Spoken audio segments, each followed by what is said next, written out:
తెలంగాణ గురుకుల పీఈటీలు మహేష్ కుమార్ గౌడ్ను ప్రత్యేకంగా కలిసి వినతిపత్రం అందజేశారు. 2017 గురుకుల నోటిఫికేషన్లో పేర్కొన్న 616 పీఈటీ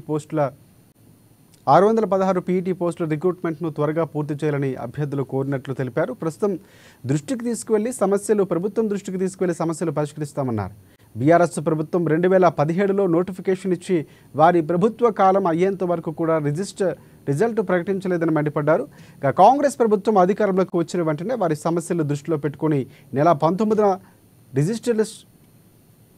రిజల్ట్ను ప్రకటించి మెరిట్ లిస్టును కూడా తయారు చేసిందన్నారు. కానీ మెరిట్లో లేని వారు కొందరు కోర్టుకు వెళ్లాలన్నారు. ఈ సమస్యను పరిష్కరించి రిక్రూట్మెంట్ వేగంగా జరిగేలా చర్యలు తీసుకుంటామన్నారు.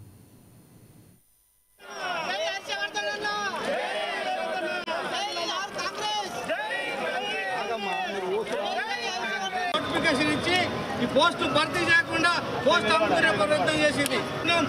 ఆ రోజు మేము ప్రతిపక్షంలో ఉన్నటువంటి గౌరవ నేటి ముఖ్యమంత్రి గారు రేవంత్ రెడ్డి గారు కలిసి ఫార్మా పోస్టులు ఇవ్వకుండా వారు ఇచ్చిన మాట ప్రకారం అధికారంలోకి రాగా నెలలోపే రిజల్ట్ పెట్టిర్రు. ఇప్పుడు మొత్తం రిజల్ట్ ఇచ్చి మార్కులు ఇచ్చేసి నియామక పత్రాలు రేపు దసరాలో ఇస్తామని చెప్పంటారు. కాబట్టి మేము గౌరవ ముఖ్యమంత్రి గారికి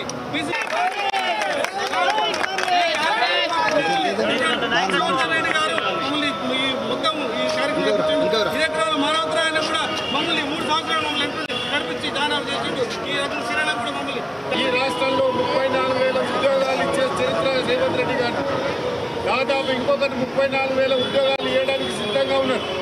అదేవిధంగా పీఈటీలు అంటే ఏంది, నేను 1991లో బ్యాచిలర్ డిగ్రీ ఫిజికల్ ఎడ్యుకేషన్ చేసిన కాబట్టి నాకు పీఈటీలో పడుతున్న బాధలు, ప్రైవేటు పాఠశాలలో పీఈటీలు ఏ విధంగా చూస్తారు, ప్రైవేటు పాఠశాలలో పీఈటీలు ఏ విధంగా వెట్టి చాకరీ చేస్తారనే విషయం నాకు బాగా తెలుసు. కాబట్టి గౌరవ ముఖ్యమంత్రి గారు కూడా ఈ పీఈటీల జీవితాల గురించి బాగా తెలుసు. కాబట్టి వారు స్పందించి వెంటనే ఈ గురుకుల పాఠశాలలో కానీ అదేవిధంగా రెగ్యులర్ పాఠశాలలో కూడా పీఈటీల అవసరం ఎంతైనా ఉందని వారికి తెలుసు. కాబట్టి ఈ నిర్ణయం తీసుకునేందుకు వారిని మరొకసారి అభినందిస్తూ, అదేవిధంగా రాష్ట్రంలోని ఉన్న అన్ని కాలేజీలను కూడా రాబోయే